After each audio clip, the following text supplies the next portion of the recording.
नमस्कार. तर मी देवगड पवनचक्कीवरसून बोलते आहे. तर आज 12 तारीख आहे. तर 12 तारखेचो मी तुमका हवामानाचं थोडंसं म्हणजे काय हवामान चालला कोकणात तर मी तुमका सांगते. मी तुमच्यापर्यंत पोचवते.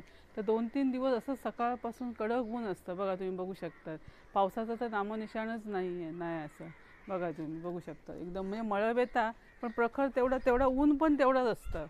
आणि गरम म्हणजे आता परत वातावरणात मे महिन्यासारखी गरमी येईल आहे बघा, तुम्ही बघू शकता. म्हणजे आता गरमी म्हणजे मे महिन्यासारखीच गरमी चालू आहे, म्हणजे गरम होता. मध्ये पाऊस इलो होतो 3 तारखे 3-4 तारखे म्हणजे संध्याकाळच पडा गडगड गडगड हो. पण आता 2-3 दिवसापासून पाऊस गायबच झालो हा. मग 3-4 तारखेला पडलो तर मला वाटलं का आता पाऊस सुरू झालो, म्हणून मी 2-3 दिवस असे व्हिडिओ टाकलेच नाहीत. तर म्हटलं आता तर काय टाकूकच होय, कारण आता तर हवामान पूर्ण चेंज झाला. ऊन ऊन आणि भयंकर गरमी. ढग आहे पण पाऊस नाही आहे. ढग आहेत पण पाऊस पण नाही आहे. आणि गरमी तर बरीच होता.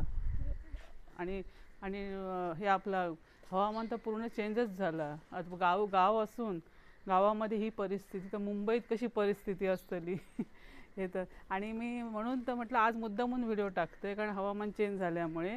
जर तुमका ही माझी हवामानची खबरबात कशी वाटली ही तुम्ही मला कमेंट करून तर सांगाच. आणि माझ्या चॅनलला लाईक सबस्क्राईब तर जरूर करा, विसरू नका. नमस्कार, धन्यवाद.